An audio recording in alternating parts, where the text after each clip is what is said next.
Hello everyone and welcome to the channel Rainbow Let's Learn classes. So student, today in this video we are going to start a new topic और topic जो है उसका नाम क्या है student? गुप्त period. Okay, गुप्त काल के बारे में स्टूडेंट हम डिस्कस कर रहे हैं. कई दिनों से सीरीज़ में आपको एक साथ लेके आ चुकी हूँ. मैं आज पार्ट बनाऊँगी.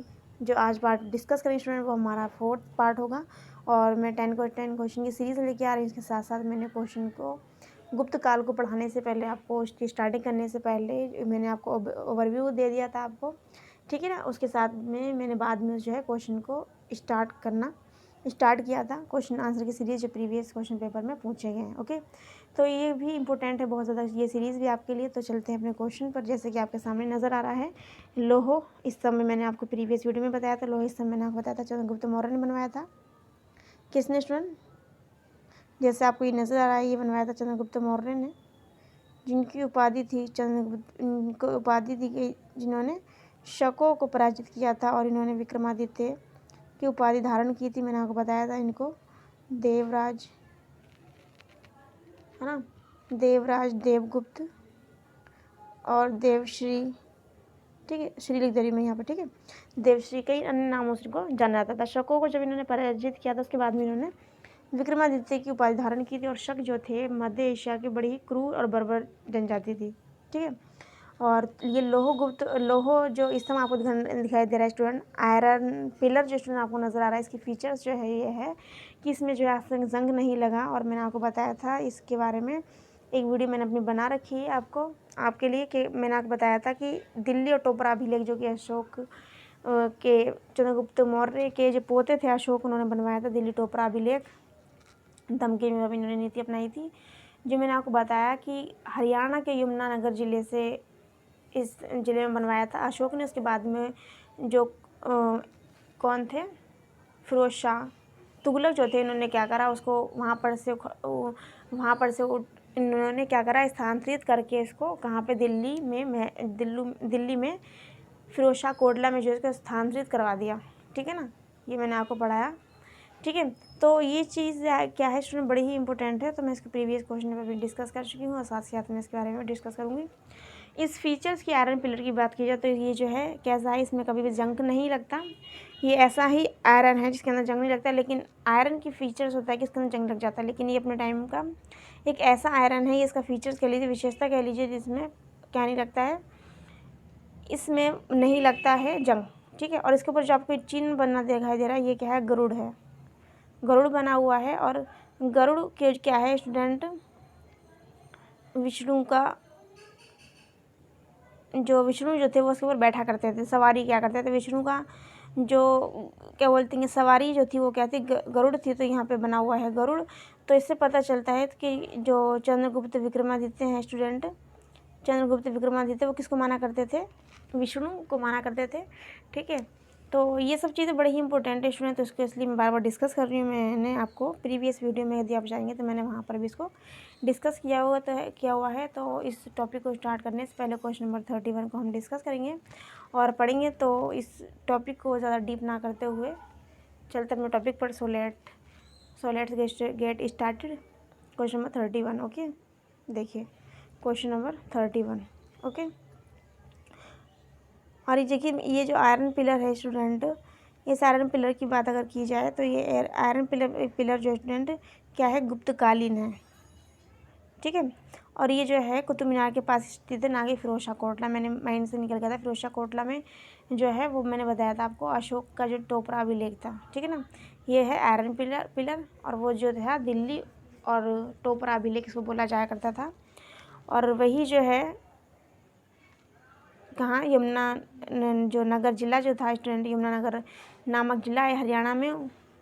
तो वहाँ पर बनवाया था अशोक ने. उसके बाद में क्या बोलते हैं फिरोज शाह तुगलक जो थे स्टूडेंट, उन्होंने क्या करा था, वहाँ पर इसको स्थानांतरित करवा दिया था. ओके, तो चलते अपने क्वेश्चन पे देखते हैं. क्वेश्चन को 31 क्वेश्चन नंबर 31.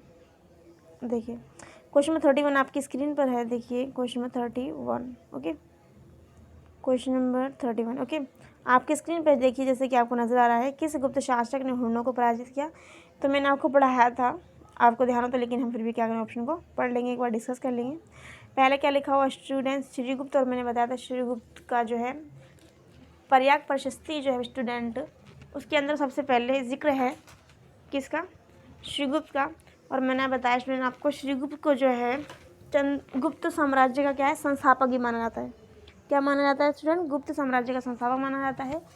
क्यों माना जाता है, क्योंकि पर्याग प्रशस्ति को जब पढ़ा गया तो पता चला, पर्याग प्रशस्ति मैंने आपको बताया था कि हरिसेन द्वारा लिखा गया था पर्याग प्रशस्ति, और पर्याग प्रशस्ति को जो लिखा गया था हरिसेन द्वारा, हरिसेन जो थे समुद्रगुप्त के क्या थे स्टूडेंट, दरबारी कवि थे, मैंने आपको बताया था। ओके, तो श्रीगुप्त का उल्लेख जो है पर्याग प्रशस्ति में मिलता है सबसे ऊपर, तो इसीलिए इनको कहा गया है कि गुप्त वंश के संस्थापक थे। लेकिन देखा जाए असली रियल में वास्तविकता को अगर देखा जाए तो ये कहा जाता है कि चंद्रगुप्त जो प्रथम हैं उनको कहा जाता है वास्तविक संस्थापक। ओके, और यहाँ पर श्रीगुप्त के पोते जो हैं चंद्रगुप्त द्वितीय हैं, चंद्रगुप्त द्वितीय।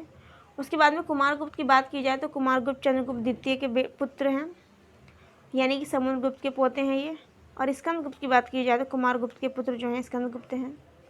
ठीक है, तो यहाँ पे पूछा हुआ है शकों को पराजित किसने किया था, मैंने आपको बताया था शकों को पराजित, मैंने आपको बताया था कुमारगुप्त ने अपने बेटों को ऑर्डर दिए थे कि वो जाके हुर्णों के समक्ष युद्ध क्षेत्र में जाएं, और युद्ध क्षेत्र में जाने के बाद में जो है युद्ध का सामना करे। तो वो कौन थे स्टूडेंट, स्कंदगुप्त थे।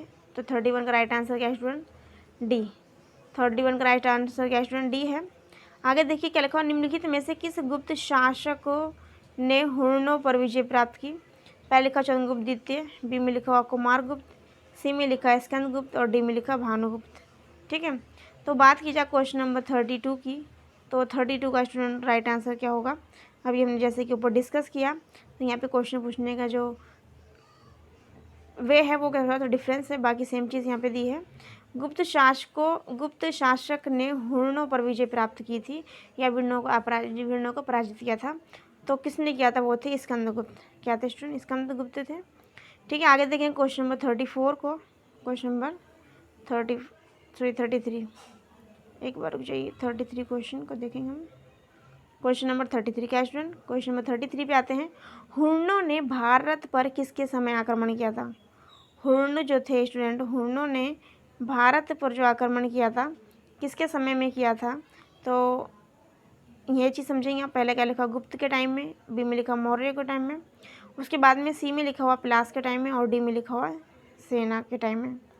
ठीक है, तो देखिए मौर्यों की बात की जाए तो हमने पढ़ा था, मौर्यों के टाइम की बात की थी तो हमने पढ़ा था चंद्रगुप्त मौर्य ने जब घनानंद को बीट किया था और मगध का कुछ शासक बना था, तो मौर्य साम्राज्य जो है चारों दिशाओं में फैल गया था, सिर्फ एक कर्नाटक केरल राज्यों को छोड़ के, मैंने आपको बताया था। ठीक है, संपूर्ण भारत पर जो है किसका कब्जा था, मौर्यों का कब्जा था। इसके साथ साथ बात की जाए गांधार की, तो गांधार के अंदर कौन कौन से क्षेत्र थे, मैंने आपको बताया था गांधार और मकरान, और 4 एरिया थे, गांधार, कामरान, काबुल। ठीक है ना, ये 4 एरिया जो थे ये किस में आते थे, गांधार के एरिया में आते थे। पश्चिमी एरिया में जो पाकिस्तान का एरिया वहाँ आते थे, तो वहाँ तक भी जो है किसका साम्राज्य था, मौर्यों का था। सिर्फ इंडिया में केरल और तमिलनाडु को छोड़कर संपूर्ण भारत पर, भारत के अलावा भी पश्चिमी एरिया पर जो है किसका कब्जा था, मौर्यों का था। तो वहाँ पर हुर्णों के आक्रमण की तो कोई बात नहीं हो सकती, तो यहाँ पे हुर्णों के आक्रमण की बात की तो राइट आंसर जो स्टूडेंट क्या होगा इसका, 33 का राइट आंसर होगा स्टूडेंट ए, यानी कि गुप्त। ठीक है, एक्सप्लेनेशन के द्वारा थोड़ा सा डीप में और समझ लेंगे। देखिए क्या कहना, हुर्णों का पहला भारतीय आक्रमण गुप्त सम्राट स्कंदगुप्त के शासनकाल में 455 में हुआ था, और मैंने आपको बताया था इनका जो स्कंदगुप्त की अगर बात की जाए, स्कंदगुप्त का टाइम पीरियड जो है शासनकाल का 455 से 467, ओके 467 तक रहा, 455 से 467 तक क्या रहा, स्कंदगुप्त का शासनकाल रहा। स्कंदगुप्त के हाथों वे बुरी तरह परास्त हुआ। ठीक है, यह आक्रमण एक धावा मात्र रहा, देश के ऊपर इसका कोई तात्कालिक प्रभाव नहीं पड़ा, किंतु परोक्ष रूप से इसने गुप्त साम्राज्य के पतन की गति तेज कर दी। स्कंदगुप्त की मृत्यु के बाद 5वीं शताब्दी ईस्वी के अंत तथा 6ठी शताब्दी ईस्वी के प्रारंभ में उत्तर पश्चिमी के कई क्षेत्रों पर हुर्नों ने जो है क्या कर लिया था, कब्जा कर लिया था।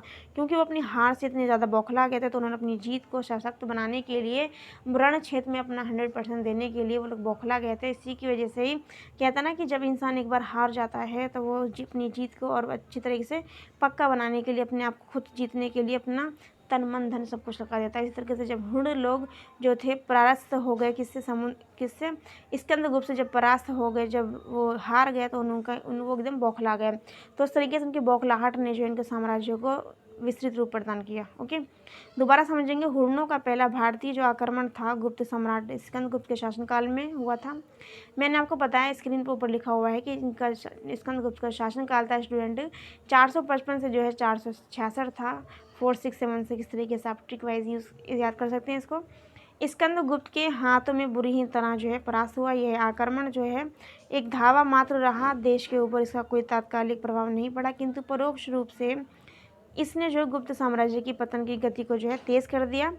स्कंदगुप्त की मृत्यु के बाद 5वीं शताब्दी ईस्वी के अंत में और 6ठी शताब्दी ईस्वी के प्रारंभ में उत्तर पश्चिम के कई क्षेत्रों पर हुर्नों ने जो है कब्जा कर लिया। वो अपनी हार से इतनी बुरी तरह बौखला गए थे कि उन्होंने अपनी हार को उन जीत में तब्दील कर लिया।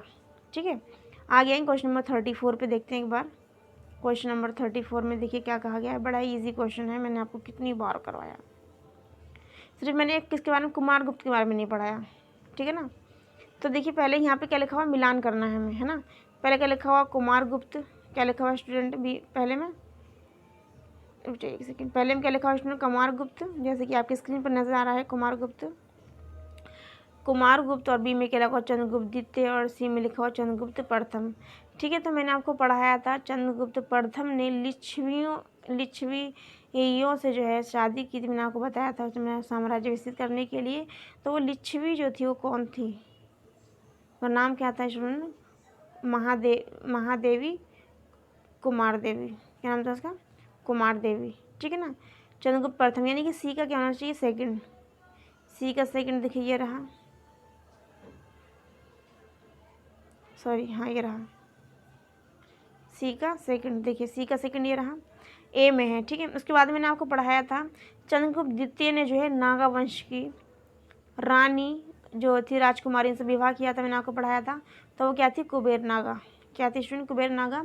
और कुबेर नागा जो थी नाग वंश की थी। इसके साथ साथ मैंने आपको बताया था इनसे एक पुत्री उत्पन्न हुई थी, जिसका नाम क्या था इसमें, प्रभावती।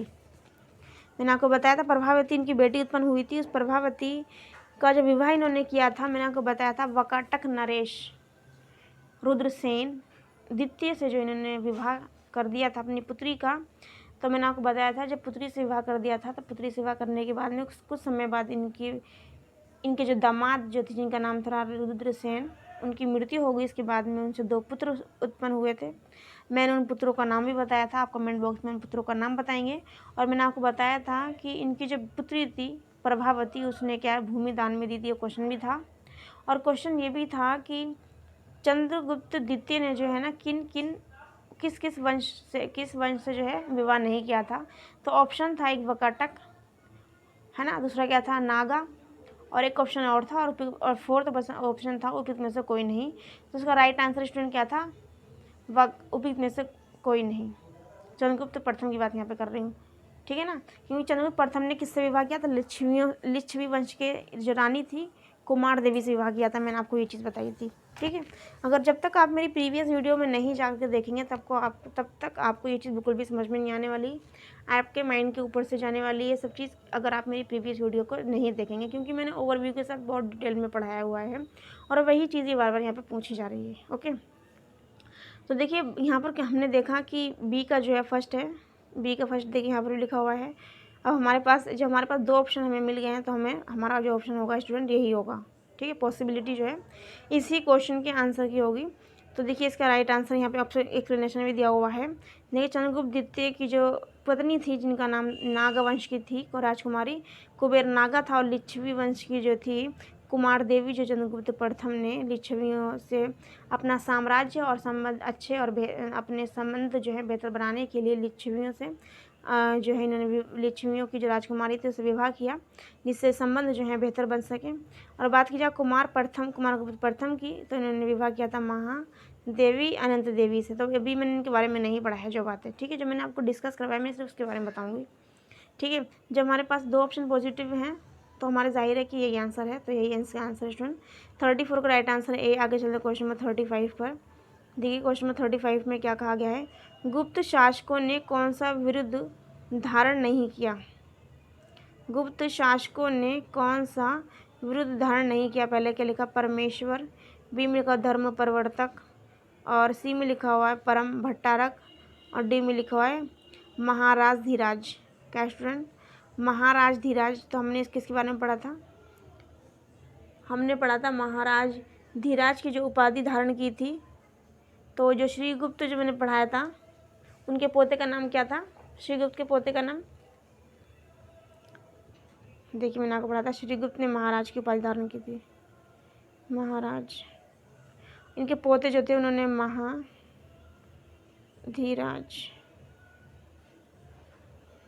मैंने आपको बताया था। देखिए श्रीगुप्त,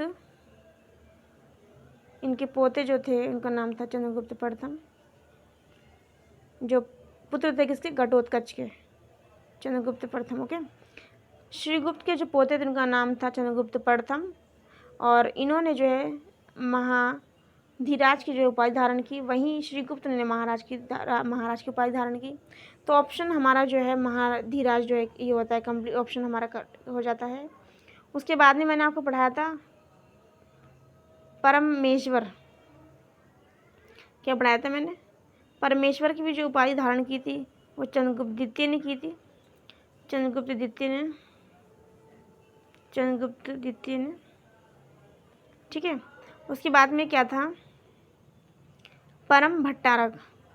क्या है स्टूडेंट, परम भट्टारक। तो ये भी उपाधि धारण की थी गुप्त शासकों ने, लेकिन धर्म कौन से उपाधि धारण नहीं की थी, वो थी धर्म परिवर्तक। धर्म परिवर्तक की जो उपाधि धारण स्टूडेंट की थी वो किसने की थी, बौद्धिज्म ने। किसने, बौद्धिज्म ने की थी, ना कि गुप्तकालीन लोगों ने, ना कि गुप्त ने, ठीक है। तो 35 की यदि बात की जाए क्वेश्चन की, तो राइट आंसर क्या होगा, बी होगा। एक बार एक्सप्लेनेशन को भी समझ लेते हैं। देखिए क्या लिखा हुआ एक्सप्लेनेशन में, विशाल गुप्त साम्राज्य की शासन व्यवस्था जो है राजतंत्रात्मक थी। मौर्य शासकों के विपरीत गुप्त वंशीय शासक अपनी दैवी उत्पत्ति में विश्वास करते थे तथा महाराज धीराज, परम भट्टारक, एकराट, परमेश्वर जैसी विशाल उपाधियां जो है धारण किया करते थे कौन, गुप्तकालीन शासक, ठीक है। एक बार दोबारा से देख लेंगे इस एक्सप्लेनेशन को, बहुत ज़्यादा इंपॉर्टेंट है स्टूडेंट। विशाल गुप्त साम्राज्य की शासन व्यवस्था जो है राजतंत्रात्मक थी। मौर्य शासकों के विपरीत गुप्त वंशीय जो शासक थे अपनी दैवी उत्पत्ति में विश्वास किया करते थे, जबकि मौर्य शासक ऐसा नहीं किया करते थे। तथा उन्होंने क्या करा, महाधीराज मैंने बताया चंद्रगुप्त द्वितीय ने उपाधि धारण की थी, परम भट्टारक की उपाधि धारण की थी, और एकराट परमेश्वर जो है जो चंद्रगुप्त द्वितीय ने धारण की थी। जैसी विशाल उपाधियों को जो है धारण किया था किसने, चंद्रगुप्त जो गुप्तकालीन सम्राट थे। यहाँ पर मैंने आपको पढ़ाया महाराज जो उपाधि जो थी, किसकी उपाधि थी स्टूडेंट, महाराज जो उपाधि थी वो श्रीगुप्त की थी, जिसको माना जाता है गुप्तकालीन वंश का संस्थापक। वास्तविक संस्थापक की यदि बात की जाए तो वास्तविक संस्थापक जो था वो था चंद्रगुप्त प्रथम, यानी इनका पोता, ठीक है, जो किसका बेटा था, घटोत्कच का बेटा था, घटोत्कच का जो है पुत्र था। बात की जाए किसकी, चंद्रगुप्त द्वितीय की, तो चंद्रगुप्त द्वितीय ने जो है कौन सी उपाधि धारण की थी स्टूडेंट, मैंने भी आपको पढ़ाया था। देखिए ऑप्शन में यहाँ पे लिखा होगा, परम भट्टारक उपाधि धारण की थी, ठीक है। आगे चलते हैं क्वेश्चन के, मैं आपको बता देती हूँ एक चीज़ और इन्फॉर्मेशन है थोड़ी सी। देखिए हमने पहले आपको पढ़ाया था, आपको ध्यान होगा तो, जो मैंने आपको पढ़ाया था हड़प्पा सभ्यता, सिंधु घाटी सभ्यता, नहीं वैदिक काल जो मैंने आपको पढ़ाया था, मैंने आपको पढ़ाया था कि हमारा जो क्या है इंडिया है, ठीक है, ये मैंने ऐसे बना दिया। तो आपको पता है यहाँ पर देखिए, जो मध्य एरिया को जीत लिया करता था, विजित हो जाता था एरिया को, वो क्या कहलाता था, उसको कहते थे राजा कहा जाता था। जो पूर्व का जो एरिया जो जीत कर लिया करता था सम्राट, उसे कहा जाता था सम्राट। जो राजा जो था जिस एरिया को जीत लिया करता था उसे कहता था सम्राट। और जो पश्चिमी एरिया को जीत लिया करता था उसे बोलते थे स्वैराट, स्वैराट बोला करते थे।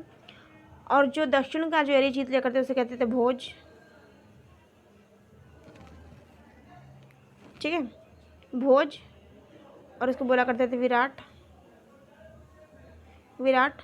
और जो व्यक्ति, जो शासक इन सभी चारों को एरिया को जो है, इन सभी जो चारों एरिया हैं उनको जो जीत लिया करता था उसे कहा जाया करता था एकराट, एक राट। क्या कहा जाया करता था उसको स्टूडेंट? जो चारों एरिया को विजिट कर लेता था वो कहलाता था एकराट, ठीक है। एक बार दोबारा से देख लेंगे स्टूडेंट, ये बहुत ज़्यादा इंपॉर्टेंट है, ज़्यादातर मोस्टली क्वेश्चन पूछा जाता है कि पूर्व का एरिया, पूर्व क्षेत्र को जीतने वाला जो शासक था उसको क्या कहा जाता था। देखिए, जो मध्य भारत की बात की जाए तो उसको कहा जाता था राजा। जो मध्य भारत के एरिया को, मध्य भारत का क्षेत्र था उसको विजिट कर लिया करता था उसे कहा जाता था राजा। यदि बात की जाए पूर्व की, यदि पूर्व को जो क्षेत्र को जो विजिट कर लिया करता था शासक उसको सम्राट कहा जाया करता था, ठीक है। बात की जाए स्वैराट की, किसकी स्टूडेंट? स्वैराट की बात की जाए तो स्वैराट वो था शासक जो पश्चिमी एरिया को विजिट कर लिया करता था। बात की जाए विराट की तो उत्तर का जो एरिया विजिट कर लिया करता था स्टूडेंट उसे कहा जाता था विराट। और जो दक्षिण का एरिया विजिट कर लिया करता था स्टूडेंट उसको कहा करता था भोज। यदि आप हिस्ट्री उठा के देखेंगे तो आपको इन सभी राजाओं के बारे में विस्तृत जानकारी मिलेगी कि अगर हम उत्तर की पूर्व की अगर हिस्ट्री के बारे में पढ़ेंगे तो वहाँ पर ज़्यादातर सम्राट के बारे में लिखा होगा। यदि हम बात करें पश्चिमी के बारे में हिस्ट्री के अंदर उठा के देखेंगे तो वहाँ पे स्वैराट लिया जाएगा शासक का नाम। यदि बात की जाए उत्तर की तो वहाँ पे हिस्ट्री को अंदर उठा के देखा जाए तो वहाँ पे विराट कहा जाएगा और दक्षिण में भोज कहा जाता है और उत्तर वो जो मध्य जो एरिया उसको कहा जाता था राजा। और जो संपूर्ण एरिया को जो चारों दिशाओं को विजिट कर लिया करता था उसे कहा जाता था एकराट। क्या कहता था स्टूडेंट? एकराट। तो वही एकराट जो नाम आपको दिखाई दे रहा है, ये दिखाई दे रहा है आपको एकराट जो नाम है, गुप्त काल के जो शासक थे वो अपने आप को इस तरह की बड़ी बड़ी उपाधियों से अपने आप को सम्मानित करते थे।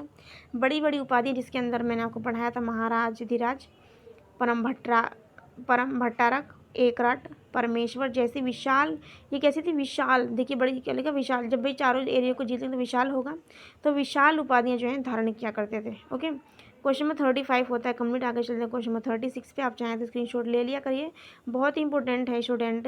और आपको ये चीज़ मैं जो पढ़ाने की कोशिश कर रही हूँ कि ये बस आपके एग्जाम पॉइंट ऑफ व्यू से हेल्पफुल रहे आपके लिए, बस किसी भी सूरत हाल में। ओके, क्वेश्चन नंबर 36 पे देखते हैं। गुप्तकालीन, क्या स्टूडेंट? क्वेश्चन नंबर 36, गुप्तकालीन दशावतार मंदिर कहाँ स्थित है? पहला क्या लिखा हुआ? देवगढ़। बी में लिखा तिगवा, और सी में लिखा है भीतरगांव, और डी में लिखा पिक में से कोई नहीं। तो 36 की यदि राइट आंसर की बात की जाए तो 36 के राइट आंसर पे देखते हैं क्या है इसका आंसर।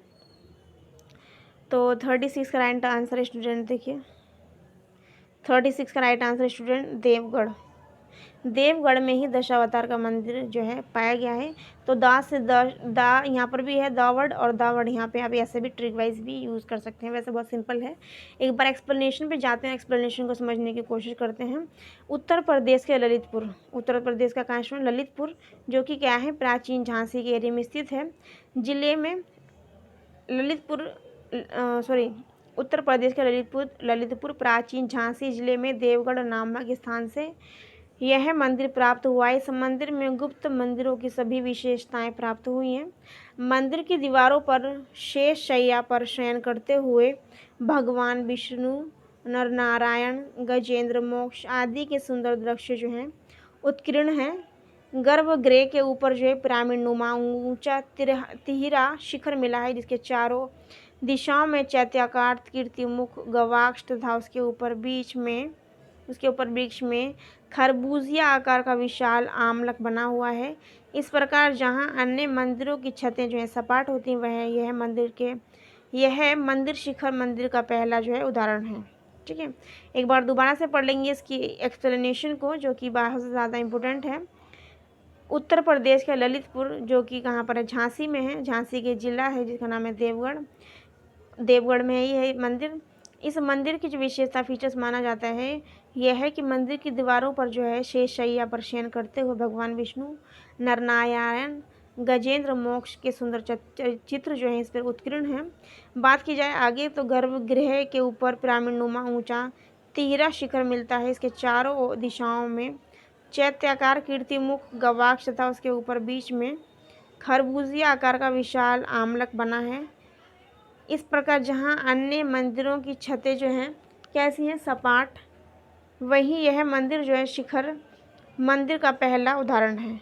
ठीक है, क्वेश्चन नंबर 13 की जो एक्सप्लेनेशन है स्टूडेंट होती है यहाँ पे कंप्लीट। आगे चलते हैं क्वेश्चन नंबर 37 पर। कहाँ पे स्टूडेंट 37 पे चलते हैं। आगे देखिए क्वेश्चन नंबर 37 देखिए यहाँ पे एक्सप्लेनेशन और दी हुई है क्वेश्चन नंबर 36 की, और बड़ी इंपॉर्टेंट स्टूडेंट ये एक्सप्लेनेशन होती है, हमें इसको स्किप नहीं करना है क्योंकि ये एक्सप्लेनेशन से ही स्टूडेंट क्वेश्चन जो है पूछे जाते हैं। ठीक है, तो बहुत ज़्यादा इंपॉर्टेंट होती है। देखिए लिखा हुआ है भीतर गाँव, आपकी स्क्रीन पर स्टूडेंट क्या लिखा हुआ है, भीतर गांव का मंदिर उत्तर प्रदेश के कानपुर जिले में स्थित है। देवगढ़ के इस समान भीतर गांव का मंदिर भी जो है शिखर युक्त है। कैसा स्टूडेंट, शिखर युक्त।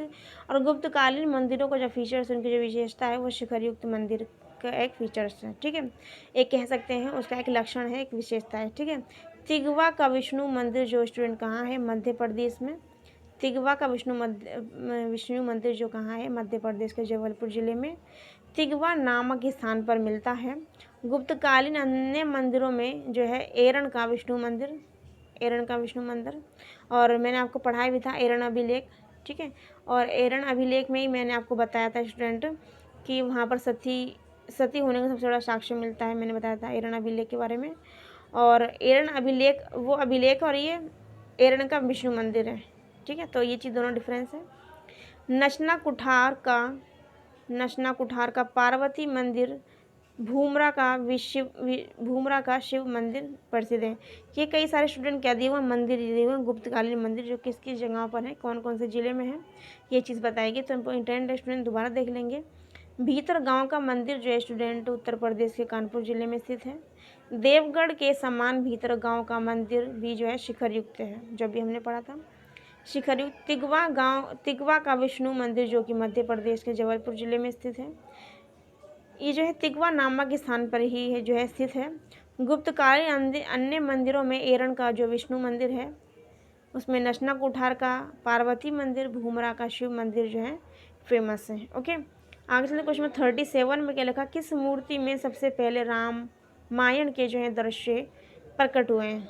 रामायण के दृश्य सबसे पहले किस मूर्ति में दिखाए गए हैं, तो पहला ऑप्शन लिखा हुआ नचना कुठार, बी में लिखा हुआ खजुराहो, और सी में लिखा हुआ एरण, और डी में लिखा है ओसिया। तो राइट आंसर पे अगर जाएँ क्वेश्चन नंबर 37 के, तो 37 का बताइए राइट आंसर स्टूडेंट क्या होगा, नचना कुठार। क्या होगा स्टूडेंट, नचना कुठार होगा। ठीक है, तो आगे देखते हैं क्वेश्चन नंबर 38 पर। 37 का राइट आंसर ए है। 38 पर आते हैं और देखते हैं 38 में क्या कहा गया है स्टूडेंट। देखिए 38 के बारे में, चंद्रगुप्त द्वितीय, क्या स्टूडेंट, चंद्रगुप्त द्वितीय, जिनको मैंने आपको बताया था इन्होंने एक उपाधि धारण की थी विक्रमादित्य, मैंने आपको पढ़ाया था विक्रमादित्य की उपाधि धारण की थी इन्होंने। इसके साथ इनको देवगुप्त भी कहा गया था, मैंने आपको बताया था देवगुप्त। ठीक है, इनको कहा गया था देवगुप्त, और देवश्री कहा गया था। ठीक है, इसके साथ साथ इनको देवराज भी कहा गया था। ठीक है ना, और मैंने आपको बताया था इनका जो शासनकाल जो है 375 से स्टूडेंट 415, मैंने आपको बताया किसके बारे में, चंद्रगुप्त द्वितीय के बारे में मैंने आपको बताया था। इनकी जो है 2 कैपिटल थी, बताइए उनका नाम क्या क्या था। मैंने आपको बताया था 2 कैपिटल में से सबसे पहली क्या थी, उज्जैन, और जो चंद्रगुप्त मौर्य की कैपिटल थी उसका नाम क्या था स्टूडेंट, पाटलिपुत्र। मगध की कैपिटल क्या थी, पाटलिपुत्र। तो पाटलिपुत्र जो थी गुप्तों ने भी अपनी कैपिटल बनाई, लेकिन वो कैपिटल कैसी थी, दूसरे नंबर की। पहली कौन सी थी, उज्जैन, दूसरे नंबर की पाटलिपुत्र थी। तो ये किसने बनाई थी स्टूडेंट, चंद्रगुप्त द्वितीय ने। चंद्रगुप्त द्वितीय ने। ओके, चंद्रगुप्त सेकंड लिख देती हूँ मैं यहाँ पे। चंद्रगुप्त द्वितीय ने बनाई थी उज्जैन और पाटलिपुत्र 2। और मैंने बताया आपको जो उज्जैन जो है स्टूडेंट, वहाँ पे ही नवरत्न रहा करते थे, 9 जो है रत्न रहा करते थे। ठीक है, मैंने आपको ये बात बताई थी, 9 रत्न रहा करते थे कहाँ पर, चंद्रगुप्त द्वितीय के टाइम पीरियड में। और मैंने आपको क्या बताया था कि मैंने आपको एक ट्रिक बताई थी कि 9 रत्नों को याद किस तरीके से करना है। ठीक है, तो उस ट्रिक को हम क्या कर लेंगे, एक बार रिवाइज़ कर लेंगे, वो कौन सी ट्रिक थी एक बार से, उसको भी हम देखेंगे एक बार। और मैंने आपको पढ़ाया था फाहियान जो है, फाहियान जो क्या था, एक चाइनीज़ था जो भारत में आया था, किसके टाइम में आया था ये भी पूछा जाता है। तो चंद्रगुप्त द्वितीय के टाइम में फाहियान भारत आया था। तो ठीक है, तो इसके बारे में भी हम देखेंगे। ठीक है, तो ये क्या थी स्टूडेंट, इन्फॉर्मेशन थी, बहुत ज़्यादा क्या थी, नॉलेजेबल थी। ठीक है, आगे चलते हैं। आप चाहे तो इसका आंसर शॉट ले सकते हैं। एक बार मैं दोबारा से डिस्कस कर देती हूँ, क्योंकि क्वेश्चन नंबर 38 जो है हमारा ये पूछा गया है किसके बारे में, चंद्रगुप्त द्वितीय के बारे में पूछा गया, इसलिए मैं चंद्रगुप्त द्वितीय से रिलेटेड जो इन्फॉर्मेशन दी आपको। पहले मैंने आपको बताया चंद्रगुप्त द्वितीय का जो नाम था वो क्या नाम था, विक्रमादित्य इन्होंने उपाधि धारण की थी जब शकों को पराजित किया था। इनका जो शासनकाल है 375 से 415 मैंने आपको बताया इनका शासनकाल। इसी के साथ साथ इनको मैंने आपको बताया इनके जो देवगुप्त, देवश्री और देवराज नाम से भी जाना जाता था। चंद्रगुप्त द्वितीय ने जो है उज्जैन और पाटलिपुत्र दो जगह अपनी कैपिटल बनाई। मैंने आपको बताया कि पाटलिपुत्र जो स्टूडेंट जो चंद्रगुप्त मौर्य जो थे उन्होंने भी अपनी कैपिटल मगध की जो राजधानी बनाई थी पाटलिपुत्र को बनाई थी। लेकिन यहाँ देखा जाए तो चंद्रगुप्त द्वितीय ने जो अपनी कैपिटल दो बनाई थी, जिसमें एक उज्जैन था और एक पाटलिपुत्र था। और मैंने आपको बताया था उज्जैन में ही जो इन्होंने जो है नवरत्न जो थे स्टूडेंट, इनके जो नवरत्न थे वो कहाँ पर थे, उज्जैन में ही निवास किया करते थे। इसके साथ मैंने आपको बताया कि फाहियान जो है कहाँ पर आया था, चंद्रगुप्त द्वितीय के ही शासनकाल में जो है फाहियान इंडिया आया था, जो क्या था, एक चाइनीज़ था। ठीक है ना, और इसकी रचना भी थी फांगकू ही समथिंग का जो कुछ नाम है, मैं आपको वहाँ पर रिटर्न करके बताऊँगी आगे। तो मैंने आपको बताया कि जो हम नवरत्न की जो ट्रिक है एक बार उसको डिस्कस कर लेते हैं। आप चाहे तो उसका स्क्रीनशॉट ले लीजिए, मैं नवरत्न को डिस्कस करवा देती हूँ आपको एक बार। देखिए नवरत्न कौन कौन से थे, एक बार नवरत्न को देख लेंगे, बहुत ज़्यादा इंपॉर्टेंट है नवरत्न। ठीक है, मैंने आपको पढ़ाया था नवरत्न की जो ट्रिक मैंने आपको पढ़ाई थी स्टूडेंट,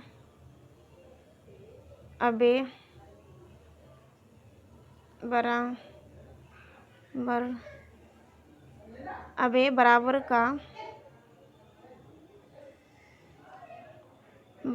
का शपक शंकु और क्या घट। एक बार काउंट कर देखिए, 9 हो गए, 9 हो गए। ओहो, देखिए एक बार, 1 2 3 4 5 6 7 8 में देखिए कोई सा एक नाम जो है स्किप हो रहा है। ठीक है, तो स्किप हो रहा है तो कोई बात नहीं, हम जब इनके नामों को हम डिस्कस कर लेंगे स्टूडेंट, तो हमारे माइंड के अंदर वो चीज़ भी आ जाएगी। ठीक है, अबे बराबर का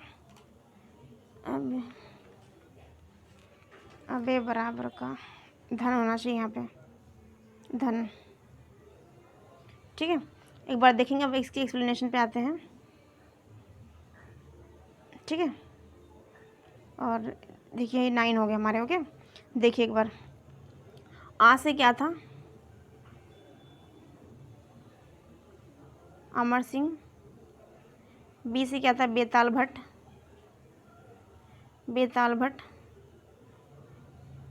ठीक है, उसके बाद में क्या था, बराहा मिहिर। उसके बाद में क्या था, वर्रुचि के बाद में का से था कालिदास। गुप्तकालीन कवि थे। इसके बाद से धनवंतरी। ठीक है, धनवंतरी कोई नया की बिंदी लगा देता है, कोई कैसे लिखता है, अलग अलग टाइप से हर कोई लिख सकते हैं। ठीक है, उसके बाद में शपणक और शेष से क्या बताया, शंकु, और ने से क्या था, घट कर पर। क्या था स्टूडेंट, घट कर पर।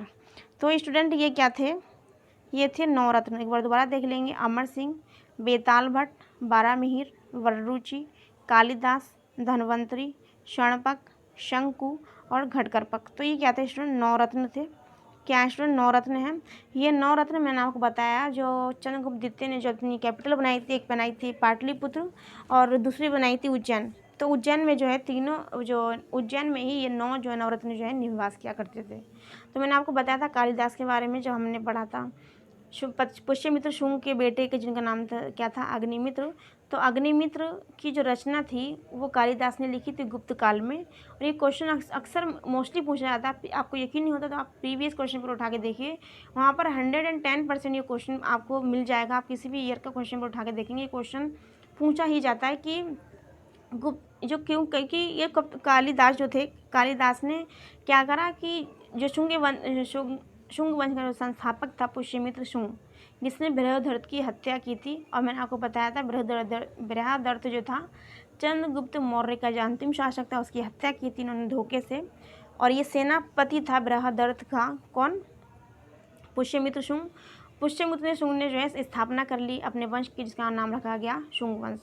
इनका पुत्र था जिसका नाम था अग्निमित्र। क्या नाम था? अग्निमित्र। अग्निमित्र का पुत्र था जो मालविका नामक एक राजकुमारी से जो है इनका क्या होगा, प्रेम प्रसंग चल गया। प्रेम प्रसंग चलने के बाद में क्या हुआ था कि इन दोनों ने जो है प्रेम विवाह किया था, जिसको बाखूबी कविता के द्वारा कालिदास जो कि गुप्तकालीन कवि थे, तो कालिदास ने अपनी मालविका अग्निमित्रम जो कविता थी, जिसमें मालविका नाम की फीमेल राजकुमारी जो थी, जिसको फीमेल हीरोइन कहा जाता है, और पुष्यमित्र शुंग के पुत्र जिसका नाम था, क्या नाम था? उसका नाम था अग्निमित्र नाम था।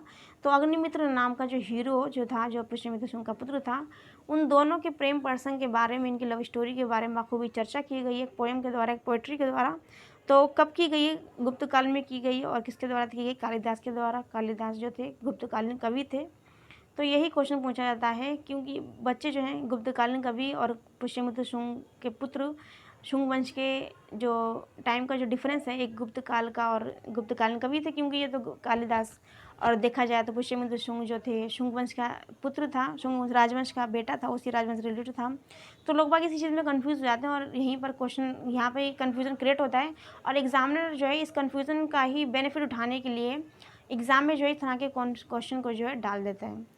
वो ये देखना चाहता है कि आपकी नॉलेज कितनी डीप है। आपने जब एग्ज़ाम में बैठे हैं एज ए टीचर बनने के लिए, जब एग्ज़ाम को आप क्रैक करने के लिए बैठे हैं, तो आपके पास कितनी डीप नॉलेज है। तो वही चीज़ को फाइंड आउट करने के लिए, एनालाइज करने के लिए इस तरह के डीपली क्वेश्चन, प्रॉब्लमेटिक क्वेश्चन डाले जाते हैं आपको कन्फ्यूज़ करने के लिए। तो आपको कन्फ्यूज़ नहीं होना है, हमें अपने एग्ज़ाम में 100% देना। इसी पॉइंट ऑफ व्यू से क्वेश्चन को मैं आपको बार बार डिस्कस करवाने की कोशिश करूँगी, वरना मैं चाहती हूँ क्वेश्चन को आपको क्वेश्चन विद एक्सप्लेनेशन करवा देती हूँ, काम खत्म होता है मेरा। तो जो इंपॉर्टेंट चीज़ है मैं इसको यहाँ पर बार बार जिक्र करने की कोशिश क्यों कर रही हूँ, इसी वजह से, ताकि आप और हम एग्ज़ाम को क्रैक करें एक साथ। ओके, तो आगे देखते हैं कि ये हमारे 9 जो हैं क्या है, नवरत्न हैं, जो कहाँ रहा करते थे, उज्जैन में। क्वेश्चन पे आते हैं अपने, और देखते हैं। आप चाहें तो इसका स्क्रीनशॉट भी ले सकते हैं, इसको इतनी बड़ी ट्रिक नहीं, बहुत ईजी है। अबे देखिए एक बार, अबे बराबर धन आना चाहिए था यहाँ पे, ठीक है, मैंने धन यहाँ दिया। अरे बराबर का धन चपक शंकु घट, ठीक है, चपक शंकु घट तक ऐसे याद कर लेंगे। अबे बराबर धन, कहते हैं ना, अरे बराबर धन कर ले, अपने फ्रेंड से बोलते हैं, अरे बराबर चीज़ कर ले, अपनी फ्रेंड से बोलते हैं। इस तरीके से आप कुछ भी माइंड में, आपको एग्ज़ाम में आप किस ट्रिक से पढ़ते हैं, आपका पढ़ने का वे क्या है, आपकी समझाने की टेक्निक कितनी बेहतर है, आपका समझाया हुआ स्टूडेंट को कितना समझ आता है, ये चीज़ कोई मैटर नहीं करती। मैटर क्या करता है, आपने कितना बेहतर समझा हुआ है, आपकी नॉलेज जो है ना वो कितनी ज़्यादा बेहतर है, उस चीज़ को एग्जामिनर चेक करेगा। उसी के वो आपकी जो नॉलेज है ना, उसी को समझते हुए एग्जामिनर जो है आपको फाइंड आउट करेगा, ठीक है ना। वरना एग्जामिनर तो काफ़ी लोग, लाखों लोग देते हैं, वो फाइंड आउट करते हैं आपकी नॉलेज को। तो आपको पास वही नॉलेज होना चाहिए, आपने ट्रिक वाइज यूज़ किया है, आपने अपनी प्रीवियस कुछ याद हो सकती है, कुछ भी चीज़ को ट्रिक वाइज आपने मेंशन करके माइंड में अपने सेटअप किया हुआ है, अपनी नॉलेज को, अपने क्वेश्चंस को सेट किया हुआ है। तो वही चीज़ आपको अपने क्या करना है, एग्ज़ाम में डिलीवर करना है, ठीक है। बस अपना 100% देना, आप किसी भी वे में दीजिए, ठीक है, बस मेहनत कीजिए और अपना एग्ज़ाम में 100% दीजिए। ओके, आते हैं क्वेश्चन पे, समझते हैं अपने क्वेश्चन को। देखिए क्वेश्चन नंबर 38, क्वेश्चन नंबर क्या है, 38। यहाँ पे चंद्रगुप्त द्वितीय के बारे में आ गया, तो चंद्रगुप्त द्वितीय के बारे में कितनी लंबी स्टोरी हो गई। चलिए आते हैं क्वेश्चन नंबर 38 पर। क्वेश्चन पे जाते हैं एक बार और से, देखते हैं क्वेश्चन नंबर 38। ओके, 30 को देखते हैं। चंद्रगुप्त द्वितीय के समय, क्या स्टूडेंट, चंद्रगुप्त, भैया पेन बड़ा दिक्कत करता कभी कभी। चंद्रगुप्त द्वितीय के समय पाशुपतों का एक महत्वपूर्ण केंद्र था। पहले लिखा मथुरा, बी में लिखा कौशाम्बी, सी में लिखा हुआ त्रिपुरी, और डी में क्या लिखा है स्टूडेंट, उदयगिरी। डी में क्या लिखा हुआ है स्टूडेंट, उदयगिरी लिखा हुआ है। तो बात की जाए क्वेश्चन नंबर 38 की, तो राइट आंसर यदि देखा जाए तो भाई मैंने आपको बताया था लाल बलुआ पत्थर से बना हुआ है वहाँ पे सब कुछ, तो आपको ध्यान आ गया होगा। राइट आंसर क्या होगा, मथुरा। क्या होगा स्टूडेंट, मथुरा। और मथुरा जो पाशुपत मतलब जहाँ पे मैंने आपको पढ़ाया था ब्राह्मण धर्म, ये सब चीज़ें, 4 वर्णों की बात, और शैव धर्म, ये सब चीज़ें जो हैं किसने मानी थी, गुप्त कालीन के जो थे एक ब्राह्मणवादी थे, ठीक है ना, ब्राह्मणवादी सत्ता थी ये, ठीक है ना, और इसको एकाराट ब्राह्मणवादी भी कहा जाता था, ठीक है। तो ये जो है क्या है, इसका राइट आंसर 38 का मथुरा है।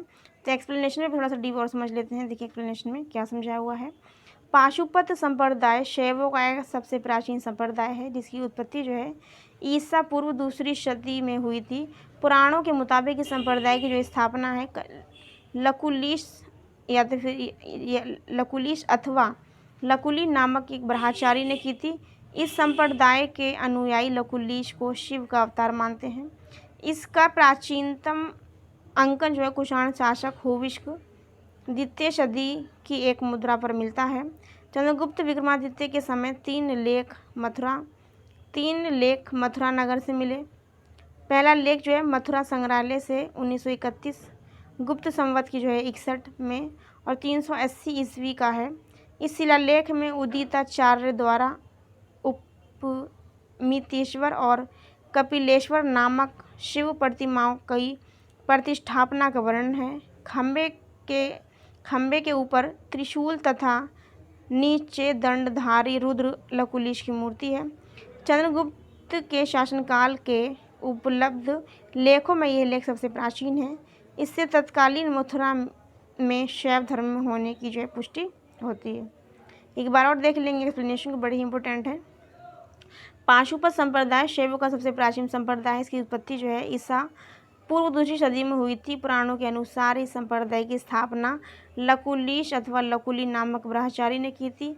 इस संप्रदाय के अनुयायी लकुलिश जो है शिव का अवतार माना करते थे लकुलिश को। और इस संप्रदाय के हो गए। इसका प्राचीनतम अंकन जो कुषाण शासक हुविष्क द्वितीय सदी की एक मुद्रा पर मिलता है। चंद्रगुप्त विक्रमादित्य, जिनको चंद्रगुप्त द्वितीय भी कहा जाता है, के समय तीन लेख मथुरा नगर से मिले। पहला लेख मथुरा संग्रहालय के 1931 गुप्त संवत 61 380 ईस्वी का है। इस शिलालेख में उदिताचार्य द्वारा उपमितेश्वर और कपिलेश्वर नामक शिव प्रतिमाओं का प्रतिष्ठान का वर्णन है। खंबे पर ऊपर त्रिशूल तथा नीचे दंडधारी रुद्र लकुलिश की मूर्ति मिली है। चंद्रगुप्त के शासनकाल के उपलब्ध लेखों में यह लेख सबसे प्राचीनतम है। इससे तत्कालीन मथुरा में शैव धर्म के होने की जो पुष्टि होती है। ठीक है, 38 क्वेश्चन होता है हमारा कंप्लीट। आप चाहे तो स्क्रीनशॉट ले सकते हैं 38 कंप्लीट होने के बाद में आगे चलते 39 पर। और आज का हमारा क्वेश्चन जो है 40 आज हमारा लास्ट क्वेश्चन होगा। देखिए यहाँ पे 39 में देखते हैं क्वेश्चन नंबर 39 में क्या पूछ रहा हुआ है। देखते हैं क्वेश्चन नंबर 39 को क्या लिखा हुआ है। थोड़ा सा मैं जूम कर लेती हूँ तो वैसे आपको दिक्कत नहीं होगी। 39 क्वेश्चन नंबर 39, निम्नलिखित में से कौन सा ग्रंथ ऐतिहासिक महत्व का नहीं है। ऐतिहासिक महत्व मतलब उसका कोई लेना देना नहीं है, उससे कोई फर्क नहीं पड़ता। पहला क्या है, कालिदास का मालविकाग्निमित्रम।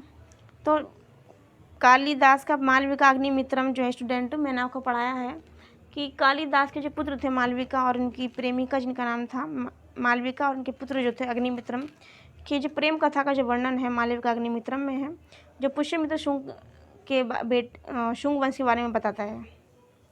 किसके बारे में? शुंग वंश के बारे में हमें जो है इसके बारे में इंफॉर्मेशन मिलती है, शुंग वंश के बारे में, ठीक है। विशाखा दत्त जो है मुद्रा राक्षस, इसके बारे में भी इंफॉर्मेशन में मिलती है, विशाखा दत्त मुद्रा राक्षस के बारे में। उसके बाद में स्टूडेंट क्या है, बाण भट्ट की कादम्बरी, ठीक है। उसके बाद में क्या है, कलहड़ की राजतरंगिणी। तो राजतरंगिणी कलहड़ की ये भी क्या है, इन्फॉर्मेटिव है, इससे भी क्या मिलती है, इन्फॉर्मेशन मिलती है स्टूडेंट। लेकिन बाण भट्ट की जो है कादम्बरी, इसका जो है कोई भी ऐतिहासिक महत्व नहीं है। क्या है, बाण भट्ट की कादम्बरी का कोई भी जो है ऐतिहासिक महत्व नहीं है, कोई भी इम्पोर्टेंस नहीं है, ठीक है। देख लीजिए एक बार दोबारा से क्वेश्चन को, कौन सा ऐसा ऐतिहासिक ग्रंथ है जिसका महत्व नहीं है। हमें देखना है कि कोई इसका ऐतिहासिक महत्व है। तो हमने जैसे के बारे में पढ़ा, शुंग वंश के बारे में पता चलता है, किसके बारे में, मालविकाग्निमित्रम। कालिदास ने जो गुप्तकालीन कवि थे उन्होंने पुष्यमित्र शुंग के पुत्र जो मालविका नामक हीरोइन राजकुमारी और जो अग्निमित्र जो पुष्यमित्र शुंग के पुत्र थे उनके जो प्रेम विवाह उनकी लव स्टोरी के बारे में जिक्र किया है कालिदास ने। और शुंग के बारे में सब कुछ एक तरह से कह सकते पता जो चलता है वो किसके बारे में किससे पता चलता है, तो कालिदास के द्वारा रचित मालविका अग्निमित्रम से पता चलता है। उसके बाद में विशाखा दत्त से भी पता चलता है काफ़ी कुछ, ठीक है ना, मौर्य कार्य के बारे में पता चलता है। और कल्हड़ की राजतरंगिणी के अंदर भी काफ़ी कुछ जिक्र मिलता है और ये जो है काफ़ी इन्फॉर्मेटिव है। और कालिदास का ये जो है एक नाटक है, ठीक है। मुद्रा राक्षस के बारे में मैंने बताया था, चंद्रगुप्त मौर्य के बारे में पता चलता है, चंद्रगुप्त मौर्य के बारे में, देखिए चंद्रगुप्त मौर्य के बारे में किस में जिक्र मिलता है, विशाखा दत्त में। और बात की जाए कल्हड़ की राजतरंगिणी, तो मैंने आपको बताया था कश्मीर के जो राजकुमार थे, कश्मीर के शासन का विवरण मिलता है इसमें, कश्मीर के बारे में, कश्मीर के शासन का जो उल्लेख मिलता है कश्मीर का, तो राजतरंगिणी कल्हड़ में। और वहीं देखा जाए कि विशाखा दत्त मुद्रा राक्षस जो चंद्रगुप्त मौर्य के बारे में, चंद्रगुप्त मौर्य यहाँ पे लिख देती हूँ मौर्य, ओके, ध्यान रखा आपको, विशाखा दत्त चंद्रगुप्त मौर्य। तो ये सारी इन्फॉर्मेशन जो है किसके द्वारा मिलती है, इन सभी की जो द्वारा मिलती है, ये बहुत ज़्यादा इम्पोर्टेंट है और कहीं ना कहीं हिस्ट्री में बहुत ज़्यादा इंपॉर्टेंट रखती है। लेकिन बाणभट्ट की काव्येंद्र जी का कोई भी इम्पोर्टेंट नहीं है। तो सी जो है इसका राइट आंसर होगा। एक बार एक्सप्लेनेशन को भी देख लेंगे, समझ लेंगे। क्वेश्चन नंबर 39 के इसके बाद में आज का हमारा बसता है लास्ट क्वेश्चन। 39 के एक्सप्लेनेशन पे आते हैं। देखिए एक बार 39 के एक्सप्लेनेशन में क्या कहा गया है। भाई कलर पता नहीं क्यों आ जाता है वाइट। देखिएगा 39 के एक्सप्लेनेशन में कादम्बरी बाणभट्ट की एक रचना है जिसमें अपवाद स्वाद स्वरूप कुछ एक ऐतिहासिक जानकारी मिलती है। मतलब क्या है वो इन्फॉर्मेशन जो है कैसी है, डाउटफुल है, ठीक है, उस पर क्या है अपवाद है, ठीक है, एक्सेप्शन है उस पर। अंत इसका जो ऐतिहासिक महत्व नहीं है इसीलिए, क्योंकि वो एक्सेप्शनल है, उसमें क्या अपवाद है। आगे देखते हैं 40, आज का हमारा लास्ट क्वेश्चन है स्टूडेंट। देखिए क्वेश्चन नंबर 40, देखिए यहाँ पे 39 की एक्सप्लेनेशन भी दिए, तो उसको भी थोड़ा सा हम डिस्कस कर लेंगे, क्योंकि देखिए जो भी इन्फॉर्मेशन है वो हमारे एग्जाम पॉइंट ऑफ व्यू से बड़ी ही इंपॉर्टेंट है। तो हम किसी भी एक्सप्लेनेशन को स्किप नहीं करेंगे, ठीक है, किसी भी एक्सप्लेनेशन को स्किप नहीं करेंगे। एक बार एक्सप्लेनेशन पे आते हैं। देखिए कालिदास की मालविका अग्निमित्रम 5 अंकों का नाटक है, जिसमें मालविका और अग्निमित्र की प्रणय कथा का वर्णन है, लव स्टोरी का वर्णन है। मुद्रा राक्षस से चंद्रगुप्त मौर्य के विषय में सूचना मिलती है।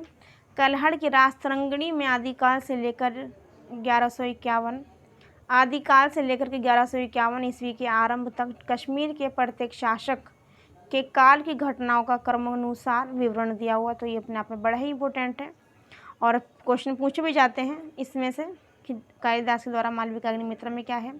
तो मुद्रा राक्षस जो है किसके बारे में जिक्र करती है, और बात की जाए राजतरंगिणी कल्हड़ के द्वारा जो लिखित है उसमें किस बारे में जिक्र है। तो इसलिए इन्फॉर्मेशन है इसमें काफ़ी बहुत ज़्यादा नॉलेजेबल है, तो इसलिए हम पढ़ेंगे दोबारा से। कालिदास का मालविका अग्निमित्रम जो 5 अंकों का एक नाटक है, जिसमें मालविका और अग्निमित्र जो पुष्यमित्र शुंग के पुत्र थे उनकी प्रणय कथा का वर्णन है, लव स्टोरी का वर्णन है। मुद्रा राक्षस से चंद्रगुप्त मौर्य के विषय में जो है सूचना मिलती है। वहीं बात की जाए राजतरंगिणी जो कल्हड़ द्वारा रचित है, उसमें जो है आदिकाल से लेकर के 1151 ईस्वी के आरंभ तक के कश्मीर के प्रत्येक शासक के काल की घटनाओं का क्रमानुसार जो है विवरण दिया गया। तो बड़ा ही इंपॉर्टेंट है ये। आज का हमारा last question 40 question last question है। सती प्रथा का प्रथम अभिलेख ये साक्ष्य प्राप्त हुआ है। देखिए अभी तक मैंने जो भी आपको क्वेश्चन करवाए स्टूडेंट, तो सभी क्वेश्चन जो मैंने आपको पहली बार जो ओवरव्यू करवाया था ना, उससे ही रिलेटेड है मोस्टली क्वेश्चन, ठीक है। तो आप ओवरव्यू को कहीं से भी स्किप मत कीजिएगा, ज़रूर ओवरव्यू को देखने की कोशिश कीजिएगा। और मल्टीपल टाइम अगर आप ओवरव्यू को भी देख लेंगे ना, तो आपको काफ़ी सारे क्वेश्चन जो है ना हो जाएंगे। और तो मैंने ये क्वेश्चन इसलिए करवाए क्योंकि जब हम ओवरव्यू पढ़ लेंगे, जो इन्फॉर्मेशन मैंने आपको दी थी, परिचय जो दिया था, उसके बाद में हम जब क्वेश्चन लगाएंगे तो हमारे माइंड के अंदर क्वेश्चन बनने के जो प्रोसेस है वो सीक्वेंस में हो जाएगा कि जो हमने पढ़ा था उसमें से किस तरह से क्वेश्चन किस टाइप से पूछा सकते हैं। इसलिए मैंने आपको ओवरव्यू बताया और क्वेश्चन मैं आपको इसलिए करवा रही हूँ, ओके। आज का हमारा लास्ट क्वेश्चन होगा 40, सती प्रथा। मैंने आपको ओवरव्यू में बता रखा है सती प्रथा के बारे में, ठीक है। सती प्रथा का प्रथम अभिलेखीय शास्त्र जो प्राप्त हुआ कहाँ से हुआ, पहले लिखा हुआ एरन से, बी में लिखा हुआ जूनागढ़ से, सी में लिखा मंदसौर से, और डी में लिखा हुआ सांची से। डी में क्या लिखा, सांची से। दोबारा से देख लेंगे क्वेश्चन को क्या पूछा गया हुआ। सती प्रथा के बारे में कौन सा अभिलेख है ये पूछा गया, कौन सा अभिलेख है जिसमें सती प्रथा का सबसे पहले जिक्र हुआ। मैंने आपको कितनी बार ये बताया है, कितनी बार वही क्वेश्चन दोबारा आ गया आपके सामने।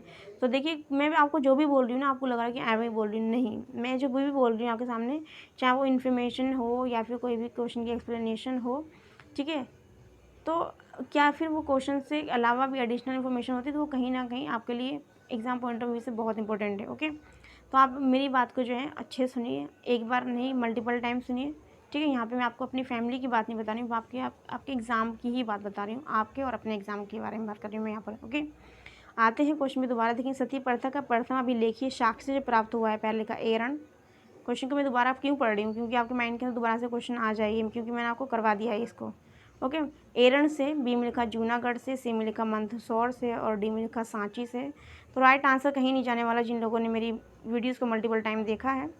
तो राइट आंसर आते हैं क्वेश्चन नंबर 40, आज का लास्ट क्वेश्चन है। एरण अभिलेख मैंने आपको बताया था, क्या बताया था स्टूडेंट, मैंने आपको बताया था एरण अभिलेख। और एरण अभिलेख से मैंने आपको बताया था सती होने का सबसे पहला जो साक्ष्य है वो एरण अभिलेख से मैंने आपको बताया था। और मैंने आपको बताया था एरण अभिलेख जो है कलकत्ता के म्यूज़ियम में संरक्षित है, कोलकाता के म्यूज़ियम में है, संग्रहालय में है, इसको संरक्षित रखा गया, संग्रहालय, ठीक है ना, संग्रहालय में रखा गया हुआ है, ठीक है, कोलकाता के संग्रहालय में।